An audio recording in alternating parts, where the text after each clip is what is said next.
Okay, so before we do our internal alchemy, I just have a couple of short pieces from Zhuangzi. This is from my version of Zhuangzi. And I had a wonderful meeting last week. Can you believe I'm still coughing? I'm going to have to give up those cigars, I guess. I had a great meeting with two of the young women from Shambhala Publications, talking about all the plans for my book and how they're going to. It's amazing. They're going to send it like all over the place. They're going to promote it. It's going to be in all kinds of reviews. And one woman was Tibetan American, I guess, Yeshe, and the other one was Abigail. And one lived in Colorado and one was in Santa Cruz Mountains. Oh, the reason I said that is because I did find out also that there's going to be an audio book of my Taoist meditation book. So I've been talking to him about recording it and everything. We're going to do that as soon as I stop coughing. So this is kind of an interesting little chapter, part of a chapter from Zhuangzi. Zhu Chi leaned against an armrest. That was something they used in China and Japan. It'd be something you would kind of lie down and just put one arm like this on this armrest. You see it in a lot of samurai movies and Japanese and China, so this is the same thing. So, Zhi Qi leaned against an armrest. Looking towards heaven, he breathed deeply and slowly, seeming to lose all sense of self. It seemed as though time had stopped and he was floating freely in the firmament. His friend Yin Zheng said to himself, "What is going on here? I see before me Zhu Qi, yet he is not the person I have known. It seems as though his body has become wood or a withered log." Those are two metaphors that are used a lot in Chinese alchemy stuff, and Zhuangzi also. His body, like wood or a withered log, it is so still. And listening to him breathing and watching his sight on so far a distance, it seems to me as though his heart has turned to ashes. How is this possible? These, I can't really explain why. These things of wood, ashes, withered log, these are metaphors that are used a lot in ancient Taoist texts. Later, see, once I start talking, I start coughing. Later, when Zhi Qi was done with his meditation, Yin Zheng questioned him about this. "Yes," answered Zhu Qi, "your question is a good one. Indeed, when I meditate like that, it is as though I lose all sense of myself completely. Can you understand this? For most people, it can be compared to hearing the music of people, yet not being able to hear the music of the earth." This is why I like this chapter. He talks about the music of the earth. Or it is like hearing the music of the earth, but not being able to hear the music of the heavens. "Please tell me more," said Yin Zheng. "Well," said his friend, "it's like this. When the great clump of the earth emits a vaporous breath, we name it the wind. As long as it is still, we hear nothing. Then, once this wind begins to blow, all the hollows of the earth begin to sing and moan and bellow forth. In the mountains there are all sorts of clefts and hollow places that the wind blows into. Many kinds of sounds come flying out. And deep within the forest there are great and ancient trees whose limbs scrape against each other and whose trunks also have hollows that the wind plays like a great horn. And all sorts of moans and creaks and scraping sounds come forth. It is as though these mountains and these forests have mouths to sing with, as well as noses and ears. There seems to be bowls and holes, cups and mortars, puddles and pools. As the wind rushes over them, we hear the sounds of screams and screeches, moans and groans, shouting, laughter, crying. At times it seems as though we can hear the cries of battle, the yelling of orders, the rumble of horses' hooves, the cries of the wounded and dying." Let's get a little morbid here. "We can hear the whizzing of arrows overhead and the clanging of swords crashing together. At other times, it seems as though the wind in the front is crying out to the wind behind." Oh, we got to let Joni in. "Which answers, 'Woo!' When the wind is soft, there's a soft reply, and when it roars and blows fiercely, there's a great roaring back. And then, when the wind dies down, the sounds all stop, and the mountains and forests are quiet again, though the very rocks and leaves of the trees seem to vibrate softly with the memory of that mighty wind. Tzu Chi stopped here and looked at his friend, who sat before him, so moved and filled with the images Tzu Chi had been describing that he thought he could hear the amazing sounds of the vast mountains and the ancient and endless forests. "If I understand that you then," said Yen Zheng, "what you have been describing is the music of the earth. I think that what you may mean by the music of the people is the sounds of bamboo flutes that are played at festivals and ceremonies. What then is the music of the heavens?" "Ah," said Tzu Chi, "perhaps we can think of the music of the heavens as that force that allows the 10,000 beings to each put forth their own music without interference from above. These sounds each comes forth on its own because it is in its nature to do so. They do not need to be ordered or to be inspired to do so. It is their true nature to do so, and so they do." And it's kind of like a little hard to understand, but it seems like he's talking about each of us have our own song. We have our own sound. We have our own dance. We have our way of interweaving and interacting with Tao or with the whole world around us, the mountains, the trees, the waters, other people. And it's not because necessarily, I want to make sure that's recording. Yep. They got some new buttons on here.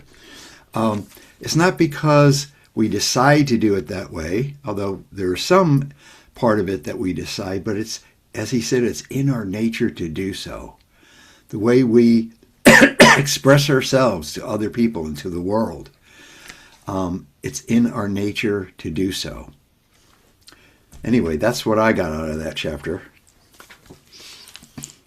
But I love that sound, that idea of the wind blowing through the rocks and the trees and this music of the earth coming out that people listen to. And we can think of it as the ocean waves, the sound of a waterfall or even a little creek tumbling down the street, down the hill, I mean. So the next little part is Jun Jai Tzu said to his teacher, Zhang Wu Tzu, "I have heard from Confucius." Zhang Tzu talks about Confucius a lot in here. Mostly he's kind of putting him down. So this guy says to his teacher, "I've heard from Confucius that the sage does not involve herself with things of the world. She does not seek gain, nor try to avoid loss. She seeks nothing and does not even cling to Tao. She speaks without using words, and when using words, does not say anything. Thus she travels beyond this world of dust." Confucius thinks these are just empty and fanciful words. But to me they seem like the very way of the mysterious Tao. What do you think? Zhang Wu Tzu answered, "Even the Yellow Emperor himself would have been confused by these words. How can Confucius hope to understand them? I love this line, "I will speak to you a little recklessly, and I want you to listen in the same way. The sage floats alongside the sun and moon and embraces the universe, joining it all together into one great whole. He rejects distinctions and ignores social rank. Ordinary men struggle and toil while the sage seems stupid and blockheaded," which is from Tao Te Ching, right? Chapter 20. To him, to the sage, him or her, 10,000 years are but one. To him, the 10,000 beings are all one, forming a whole. How do I know? How do I not know that loving life is a foolish delusion? How do I know a fearing death is like the man who, upon leaving home, cannot remember the way back and becomes afraid?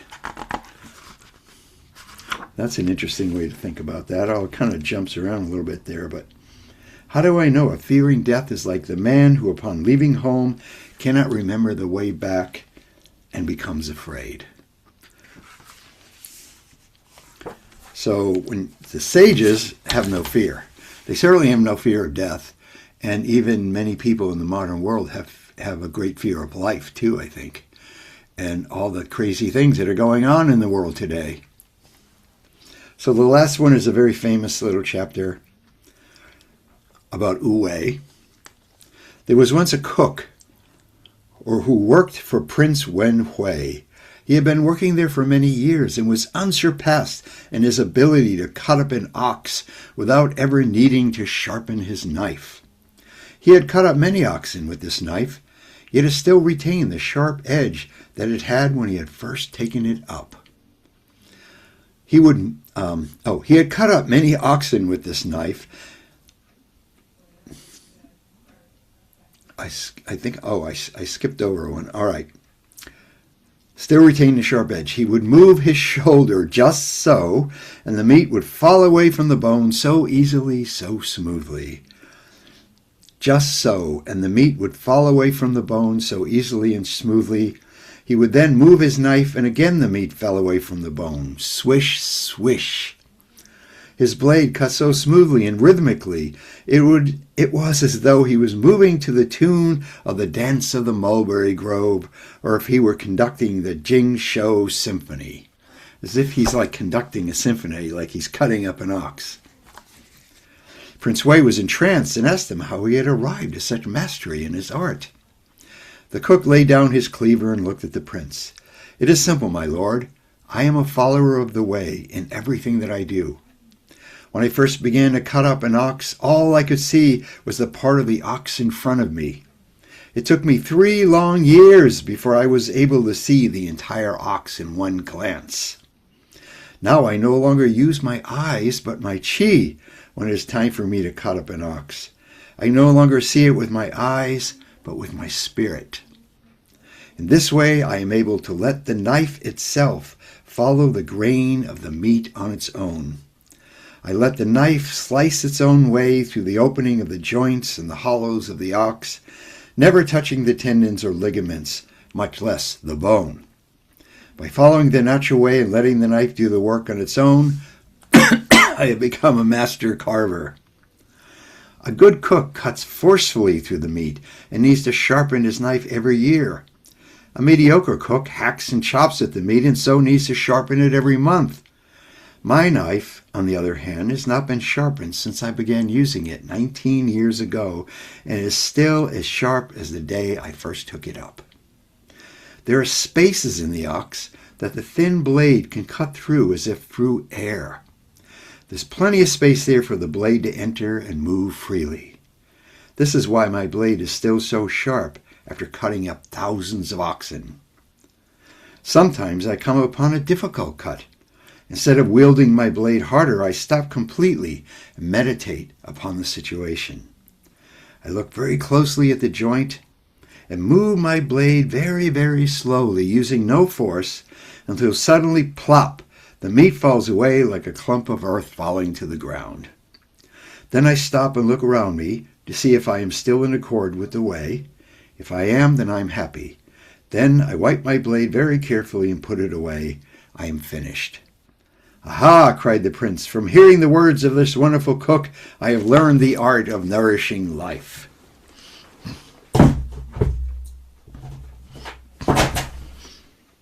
So, of course, that's a little story about how to move through your life as if you were a cook or even a butcher, cutting through the obstructions in your life and not hacking and forcing your way through the obstructions in your life, but just stop, breathe.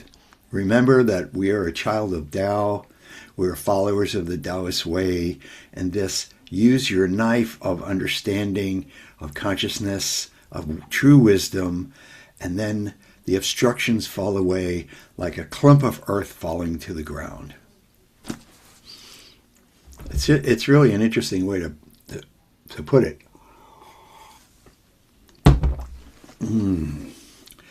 So I was looking at this book this morning, I'll put this in it's one of Stuart Olson's books. I'll put the name of it in the chat here. And it's called The Yellow Court. It's called actually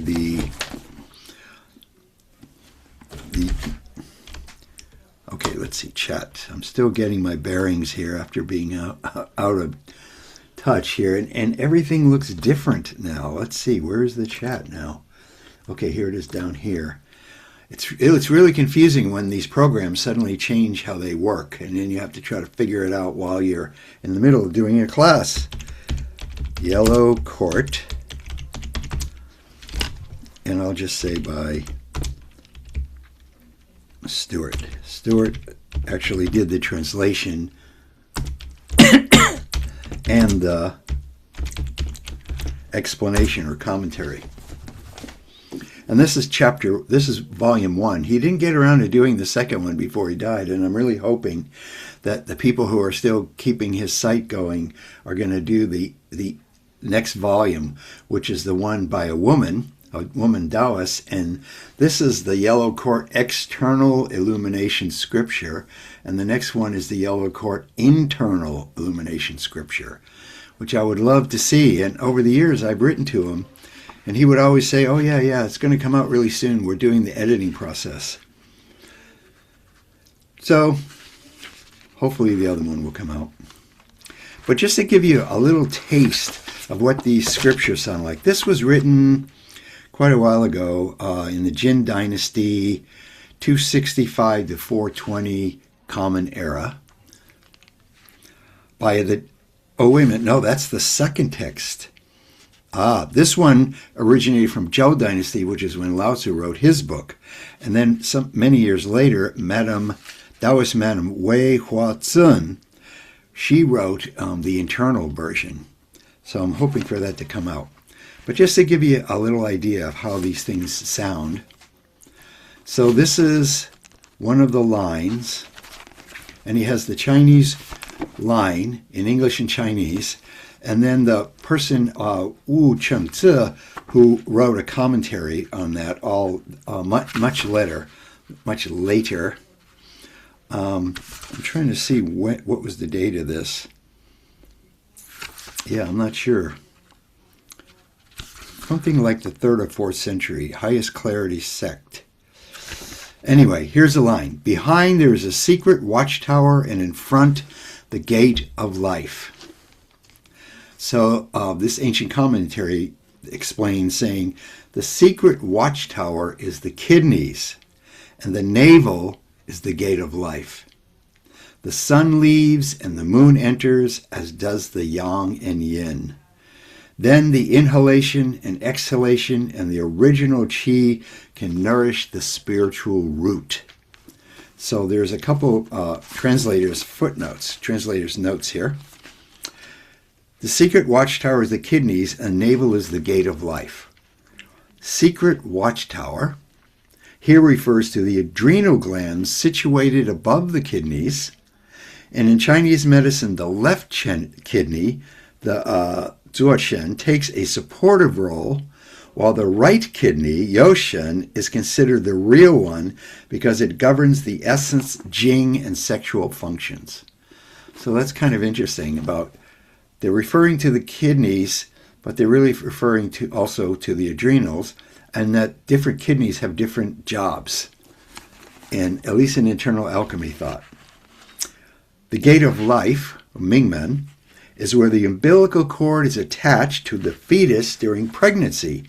3 inches behind the navel is the lower elixir field, or lower dantian, also called the original pass. See, there's a lot of poetic names for every little aspect of our body, internally and externally. So original pass, Yuan Guan. The navel and original pass are directly in front of the 2 kidneys. So the lower dantian is right in front of the 2 kidneys. So number 2, the sun leaves and the moon enters, as does the yang and yin. Sun and moon correlate to father and mother, heaven and earth, spirit and chi, dragon and tiger, heaven and earth, fire and water, and to the book of changes. image of Qian, creativity of heaven and Kun, receptivity of earth, as well as yang and yin influences. So this Qian is all yang lines, unbroken lines.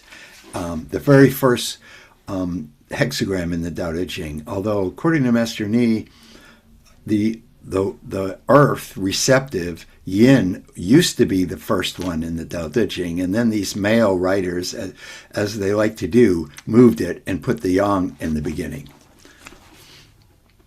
In stating that the sun leaves and the moon enters, the reference here is to the idea of water moon, essence Jing, dominating the influences of fire, sun, vitality, qi. Many Taoist texts contain the verse, when the dragon soars, the tiger retreats. This is something you see in a lot of alchemical texts. In terms of a physical pregnancy, this relates to the process of when the fetus exists within a watery sac in the womb. The brain occurs through the umbilical cord. The breath occurs through the umbilical cord. And the mother's breath is more concentrated in the solar plexus and lungs. So we are breathing in utero through our lower dantian, through our umbilical cord. Hence the action of yang departing and yin entering. So dragon soars, tiger retreats. Yang going out, yin coming in, right? Pretty basic. So when the line says, then the inhalation and exhalation and the original qi is also called the before heaven qi. Sometimes we call it pre-heaven qi. Or primordial qi, yuan qi. It is the pure and unsullied qi originally present in the embryo from the moment of conception and during the gestation period. You know, this Jing quality that we have in our bodies, it is said that we get that from our parents at the moment of conception. That's when the Jing starts growing. You know, when we're just like a tiny little dot. And of course, Jing is a finite amount of energy we have, which has to do with our constitutional energy, our sexual energy, and various ways that we leak Jing throughout our life. And we can't really replace the Jing, but we can build our Qi so that we can kind of make up a little bit for the loss of Jing. And that's why people like Master Ni, who's 103 years old, has no lines or wrinkles in his face, and he has rosy cheeks and everything, because he's been doing these practices his entire life, since he was a kid, since his parents forced him to. He talks a lot in his books what a rebellious kid he was. He decided he wanted to be a great general for a while. He thought that was the way to go. And his parents were both deep practitioners. His father was a doctor. He comes from a long line of doctors. And his mother, he wrote a whole book about his father's practices and a whole book about his mother's and about the goddess in Qigong, in Taoism and Qigong. And she had a little altar she would kind of bow to and light some incense to in the morning. And then she would get to work. She made back in the day, she made everyone's clothes. They grew the food, they cooked the food. And one time he decided he was going to be a very spiritual guy, and he spent a lot of time up in his room meditating and, thinking about deep thoughts. And one of the problems was he wouldn't come down to dinner. And it was traditional that everyone had to be at the table before you could eat. And they were all sitting around waiting for the food. And they were getting very irritated. And finally his mother said, you think you're such this high being, you're becoming a Buddha or something. You're keeping everybody from enjoying their dinner. My practice is I take care of everyone in the family. And that's my Qigong practice. That's my spiritual practice. I think of it as a spiritual practice, what I do here. So you think you're going to get so high by meditating all these hours and ignoring all the things in your family. And she really took him to task about it. Okay, so the end of this thing.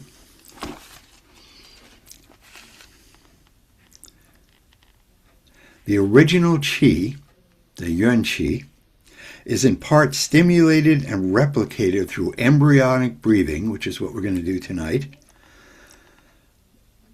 The basic idea of which is to contract the abdomen when inhaling and expand it when exhaling, kind of the opposite of what we've done a lot. The exact opposite or reverse of natural breathing. And then this last part, the spiritual root, Ling Gun, which in that one line, is so much going on in that one line, right? The original qi can nourish the spiritual root. The spiritual root is the tongue.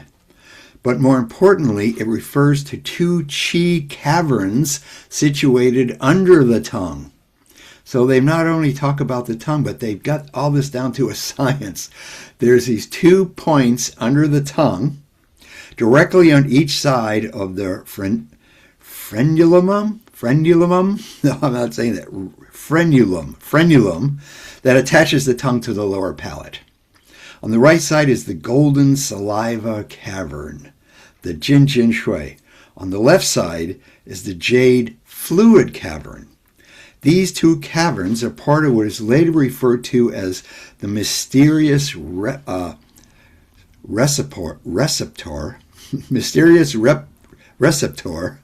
I don't think I've ever said that word before. Shen Ying, under the tongue, the frenulum. The mysterious receptor is said to be a tube or meridian running alongside the back of the tongue, and when the tip of the tongue connects with the magpie bridge, which is what we're doing when we put our tongue up, on the upper palate, it enables the Renmai meridian on the front central line of the body to run down the throat into the mysterious well, qi cavern in the center of the clavicle of the throat. So it's going down from under our tongue down into our, which is the little indentation. Well, it's kind of a big indentation right at the lower part of our throat. The mysterious receptor, I think I said it right that time, receives its qi from the kidneys, essence storehouse, as the kidneys are directly in charge of the saliva production. So we've done the saliva, yes? I think that word would be receptor. Yes, thank you. Receptor, yeah, sure. Yes, receptor, thank you. Okay, so the kidneys are directly in charge of saliva production. We do this whole thing when we're doing our practices, meditation, qigong, eternal alchemy. We have the tongue to the roof of the mouth. That's partly to connect the renmai and the dumai, but it's also to stimulate more saliva, which we then move around in circles, back and forth, and then swallow. We've done that before. But this idea that its kidneys are in charge of it, how do they ever figure that out, I wonder? Therefore, these two receptors are direct. They are the source of producing the golden saliva and jade fluid, called the upper peak medicine, the Sheng Feng Yao, from under the tongue. In Taoism, there's an important practice called refining the jade secretions, which is based on the notion that all fluids of the body are a jade secretion. The reason for description of jade is because in Chinese culture it is considered as valuable as gold, sometimes even more valuable than gold. Very, very hard stone, difficult to carve. Jade is healing, and just wearing it is said to promote good health. Even deeper is the belief that jade, the jade they get out of the mountains, is said to be refined dragon semen left by dragons who inhabit a mountain. Referring to body fluids as being jade carries the idea that the secretions are cultivated and refined into jade. It's all a process of refining, remember? And so the body will become immortal and indestructible, just like dragons and the jade they produce.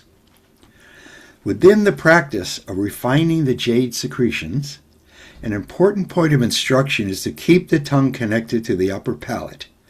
This will stimulate the salivary gland to keep the throat moist during long meditation periods. So there's a lot going on in this simple thing about putting our tongue up like that. It also completes the connection of the Dumai along the spine, the Renmai, with the Magpie Bridge, which is a point right under our nose. So the qi can flow directly through the mysterious receptor to the mysterious well. It likewise opens up the spiritual root or tongue and the golden saliva and jade fluid caverns, which when stimulated properly produce a sweet-tasting nectar of the upper peak meditation. It is said that when you do these kind of practices for a long time, it changes the color. Your saliva becomes white like milk and very sweet. It is keeping the tongue raised onto the upper palate is crucial for acquiring this medicine. In fact, it is only when the saliva thickens, turns pure white, and takes on this sweet taste that it can be considered as refined and reverted. So all that's from one line in this text. And it's amazing how these things work. I mean, Stuart lived with his teacher. He did like old school apprenticeship where he moved in with his teacher and helped his teacher in his daily life. His teacher was also very elderly. T.T. Leong was his name. He was a very famous Tai Chi instructor, Tai Chi master. And when he died, he left Stuart all these books. And Stuart had been studying written Chinese with him. So Stuart's been translating all these books over these years. And they're all really, really good. So when we're concentrating, in this class we talk a lot about the middle elixir field, right? The heart center. But in order to have a strong, I was thinking about this the other day, have a strong, healthy middle elixir field, we have to, if we want to harmonize, we have to use the upper elixir field, which is the brain. And we know that some of what we think of as cognitive mind resides in the heart. But there's also this thing up in our skull, the brain, which gets us into trouble, but which also is really great if you want to read a book about Taoist texts or something, you get to use that organ. But in order to harmonize the middle dantian, we have to harmonize the upper dantian and stop that madly running wild horse monkey mind. And then also to strengthen our middle dantian, we need to work with our lower dantian. We need to strengthen the foundation. It's like we build that foundation, and this is where we start building the walls of the building of the temple of our inner being. And then we place the roof through our upper dantian, we place the roof over it, and then we have this beautiful inner temple. So we can't just focus on middle elixir.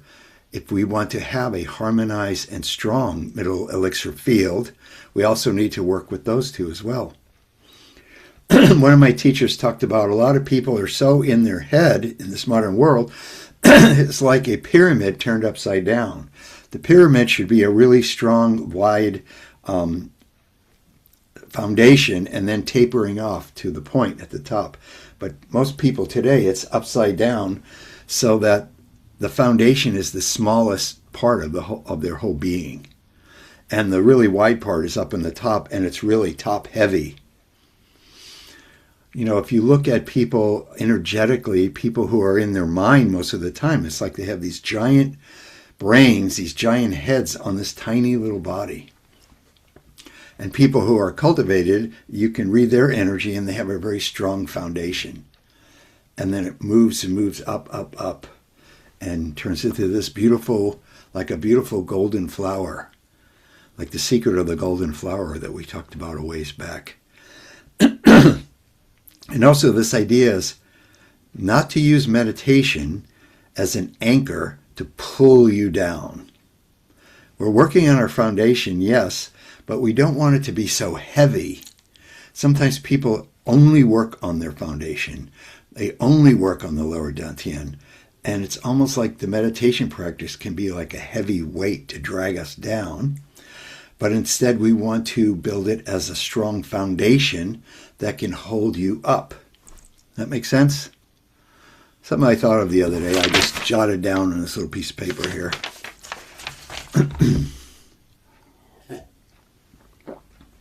So this practice is from another one of his books called Refining the Elixir, and I'll send you a copy of this. And it's called 3 Barriers in the Front, 3 Barriers on the Back. And what he means by barrier is, we have all these points. We have these great chi fountains and chi meridians and chi currents and chi rivers flowing all through our body. But sometimes it's like you're driving down the freeway and suddenly there's an accident or something, or they're doing some construction, and 3 lanes of traffic, 3 lanes of chi narrows down to just 1 lane of traffic or chi, and it slows everything down.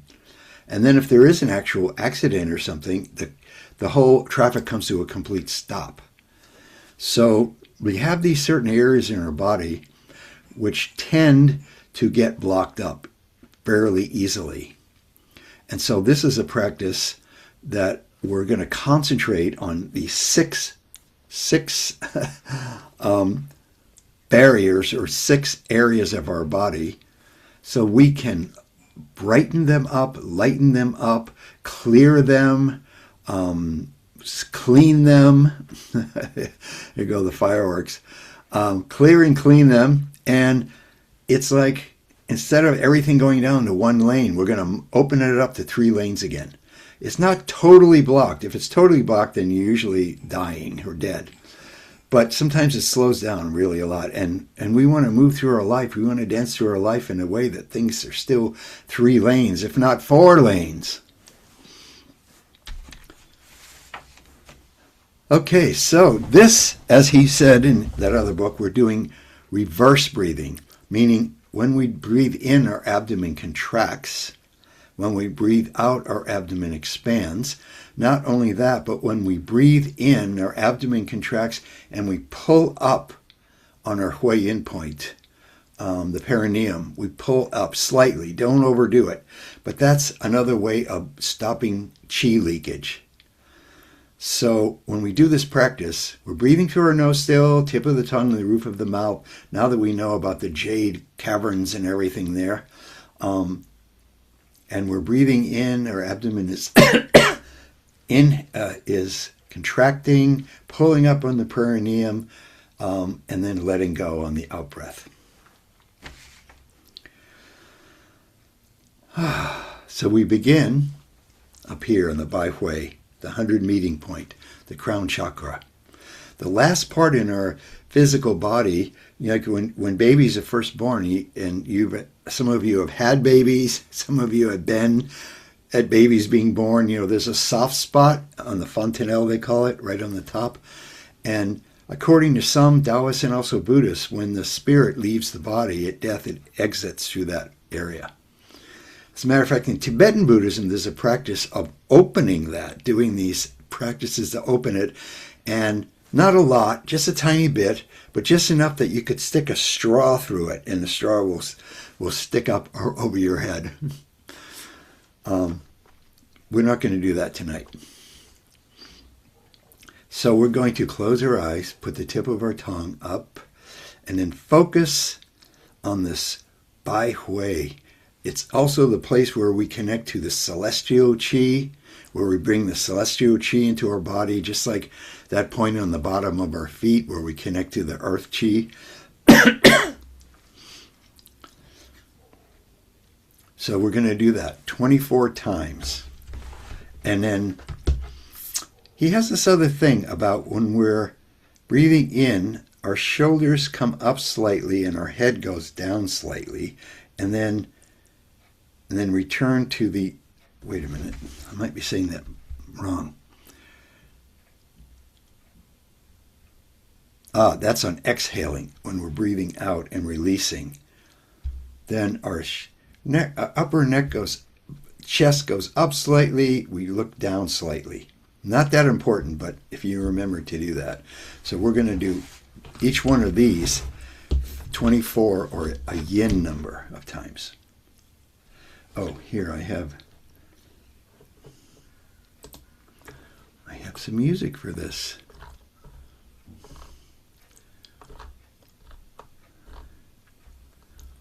Let's see, where did that go? Oh, that's not it. Oh, there it is.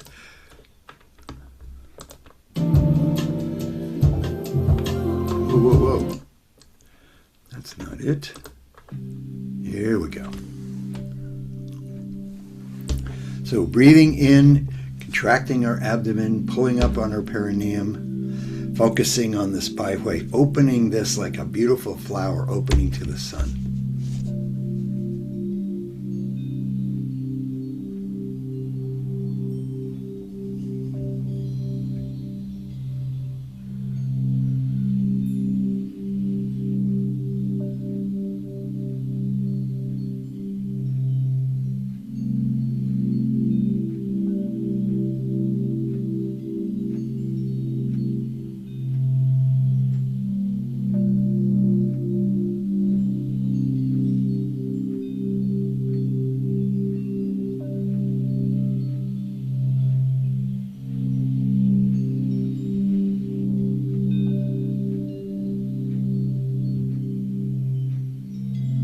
Just slow, deep breaths, not forcing anything, just allowing the breath to move in and out in a very relaxed manner.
heart center.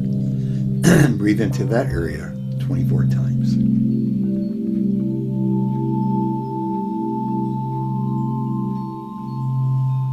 And this kind of breathing is we use when we want to build energy.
Move ourselves down to lower elixir field, 3 inches behind our navel.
Now, because the front of the body is considered yin in yin-yang theory, the back of the body is yang. So we do a yin number in the front, but in the back we're going to do 18 instead of 24. And we begin with our Wei Liu, which is our bottom of our tailbone, which is actually a really important energetic point, not just the bottom of our backbone, but it actually is an important energetic area as well. So we'll do this again 18 times, focusing on that area right down between, it's really kind of between the perineum and the tailbone energetically.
Opening that energetic area, opening the freeway, going from one lane to 2 lanes. And then when we're done, it'll be all 3 lanes.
Now we move up our back to the double pass, which is in the middle of our spine, right across from our heart center. And again, 24 times.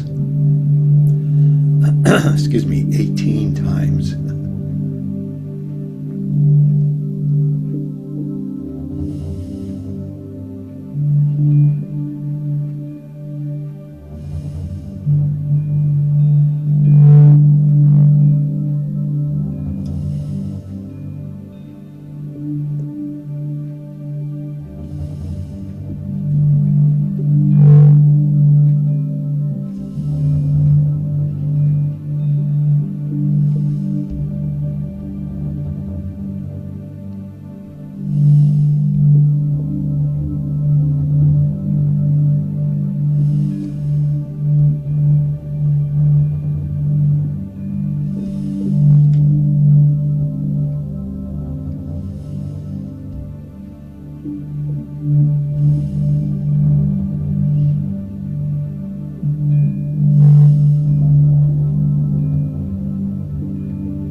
And then we go up. The last point is called the jade pillow. It's right at the base of the skull.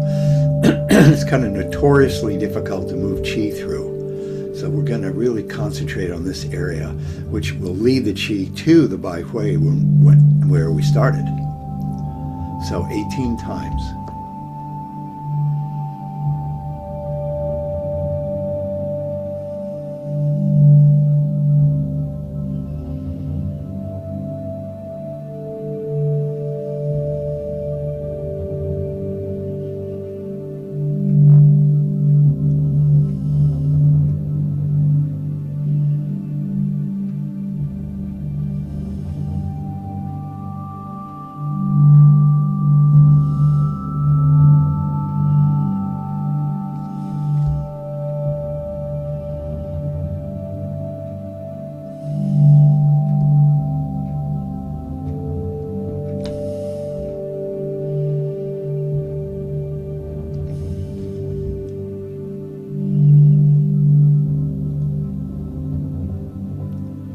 We're very gently moving the chi, not ramming it through, right? We're gently guiding it.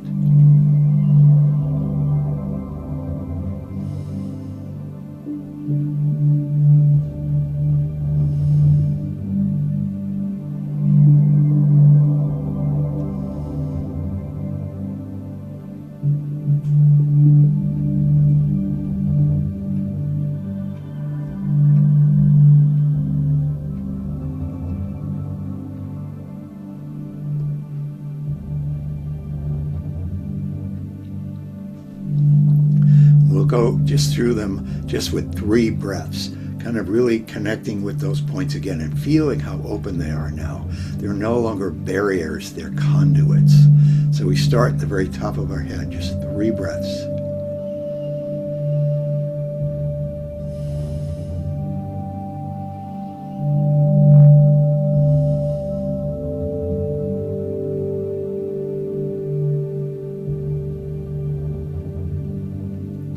Then move down to our middle elixir field.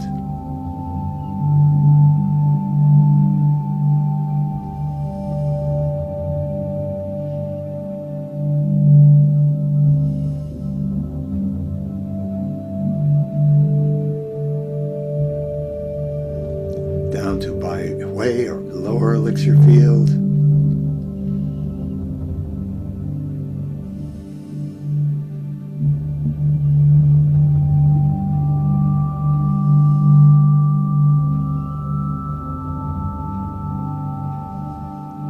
Then down and around to our tailbone.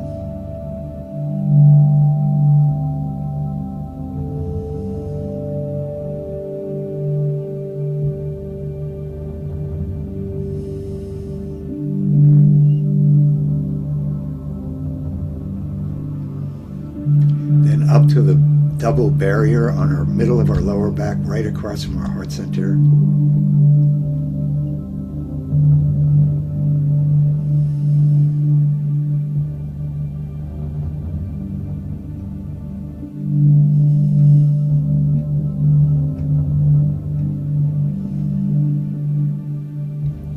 Then up to the jade pillow.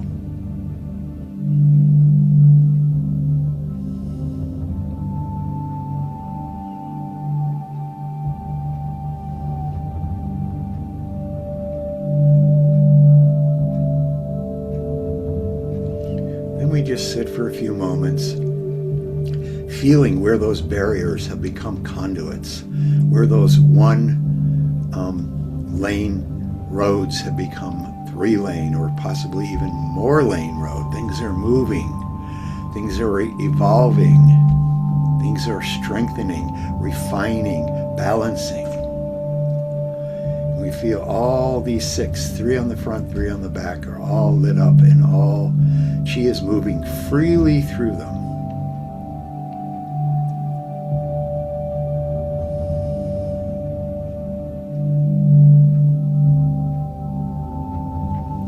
Just with our inner eye, with our inner feeling that chi going from the top of our head down the front, up the back, and then down the front in a beautiful circle called the small heavenly orbit.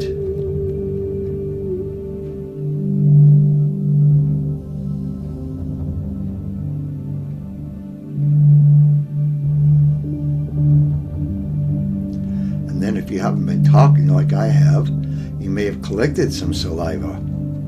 This dragon semen saliva. And we're going to circle our tongue outside of our teeth 36 times to the right, 36 times to the left, gathering this saliva.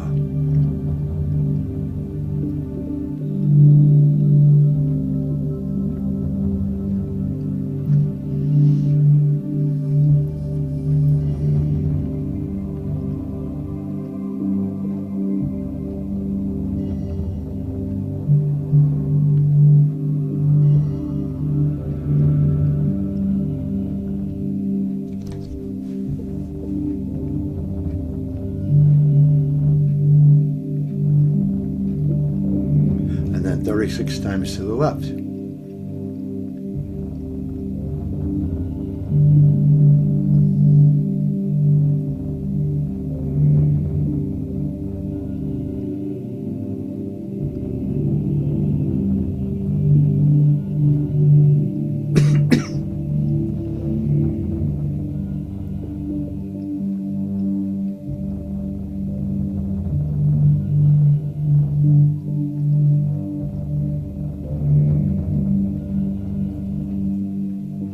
Then we swish it back and forth 36 times, warming it up.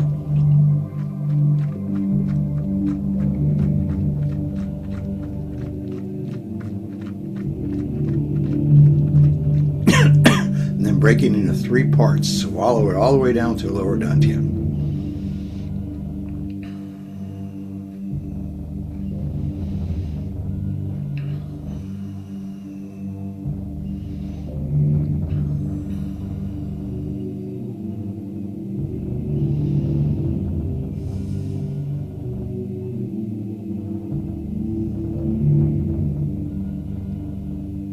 We bring our palms together and rub them together 36 times.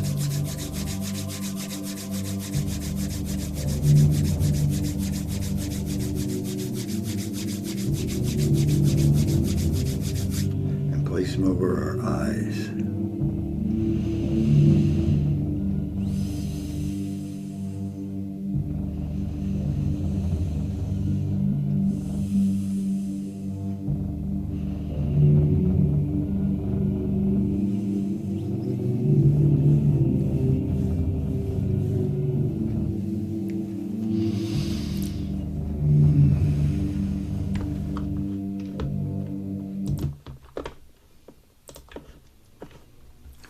I remembered to turn the music off, but not you guys. And you'll see when I send you this that you can do it, the first one 12, 24, or 48, and the second one 9, 18, or 36.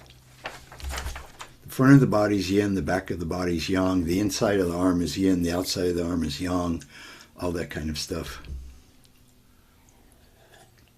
I mean, this is a very complicated, deliberate science that these people came up with thousands of years ago. It's so amazing. And they didn't have biology textbooks or physics textbooks. They had to all come up with it themselves through their own inner journeying and by really exploring,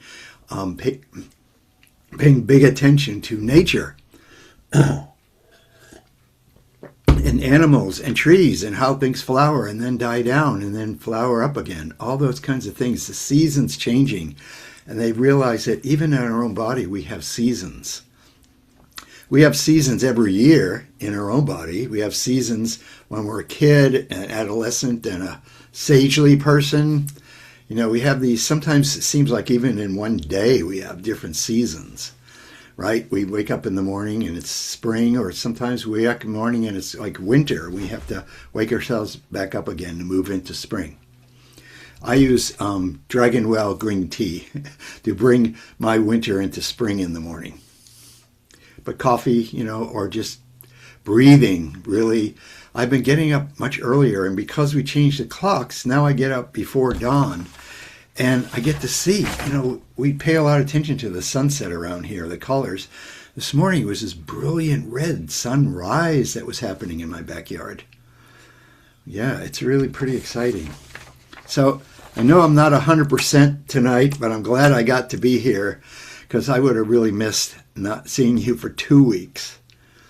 And next week, look out. And this would have been the last one in the series, but we skipped one, so it ends next week. But it would be great if you were planning on signing up again to go ahead and do it sooner than later. Help my bank account, and Sue, you're already taken care of. So I look forward to seeing some of you on Friday, and my retreat, which some of you have signed up for, is not this coming Saturday. I had to move it up, and I sent an email to everybody about this. It'll be the 28th, the first one, and then April 4th, the next one, because it's going to take a lot of chi to do that, and I want to do a really good job. But any questions before you leave about anything I've said or done tonight? Looks like everybody's good. Not sure. Oh, yes, Joni. Well, it's not a question, but it's something I wanted to share with you because great. I used this reversed breathing technique. Mm-hmm. I happened to be on a Zoom session with a couple of friends, and we were talking, and they both had some dramatic physical challenges going on, and I have done distance work with people over the years, and so I just got the feeling that I'd be able to help them. So I offered to try, and they said sure. And as I was working with them and talked them through some of it, I realized that what was needed was to create space inside of them. And so I had them, I didn't tell them it was reverse breathing. Oh, you just led them. I had them allow themselves to expand on the exhale. Yeah, and contract on the inhale. Yeah.